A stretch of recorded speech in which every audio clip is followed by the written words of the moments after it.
Bonjour, dans cette vidéo, tu vas apprendre à construire des points qui sont définis à partir de vecteurs. Alors ici, on va construire trois points, E, F et G, qui sont à chaque fois définis à partir de trois égalités vectorielles. La première est déjà notée. En partant de cette figure, ABCD, un parallélogramme. Déjà, ce qu'on pourrait rappeler, c'est ce que signifie que deux vecteurs sont égaux. Bien, deux vecteurs sont égaux, par exemple U et V. Deux vecteurs sont égaux à la condition que les deux vecteurs aient la même longueur, que les deux vecteurs soient posés dans la même direction, et enfin, que les deux vecteurs soient orientés dans le même sens. On a ici, par exemple, sur cette figure, plusieurs vecteurs, plusieurs couples de vecteurs égaux.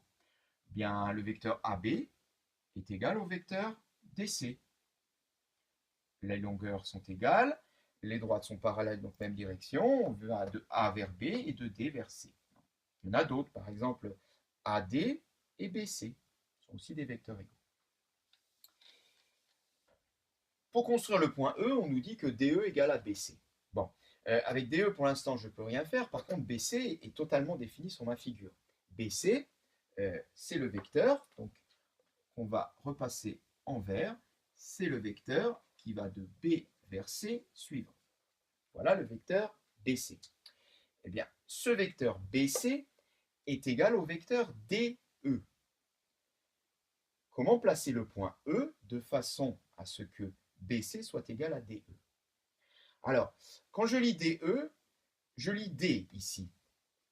Et D, c'est le premier point dans l'écriture du vecteur, ça veut dire que c'est l'origine du vecteur. Autrement dit, le vecteur que je vais construire va partir du point D pour arriver au point E, en respectant l'égalité. Alors, partons de D, ici, pour arriver à E, qu'on va déterminer, en respectant l'égalité, c'est-à-dire en construisant une flèche qui va dans le même sens, la même direction que BC, et qui fait la même longueur que BC. Allons-y. Alors évidemment, sur le papier, toi tu dois respecter bien le parallélisme, les longueurs, etc. Donc voilà le vecteur DE. On a bien ici BC qui est égal à DE et on a déterminé de cette façon le point E. Alors deuxième question, déterminons le point F tel que CF est égal à DC. Bien. C'est à peu près le même exercice. Eh bien, le vecteur DC, on l'a, il est parfaitement défini sur la figure. Donc, je vais le marquer en rouge. Voilà le vecteur DC.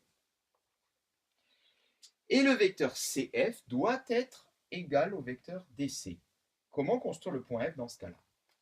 Comme tout à l'heure, le vecteur CF a pour origine C, ce qui veut dire que je vais partir de C pour le construire. Et je vais m'arranger pour aller dans la direction, dans le même sens et la même longueur. Allons-y.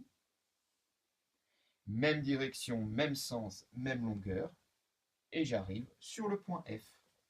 Voilà le vecteur CF égal au vecteur DC. J'ai ainsi construit le point F. Troisième question.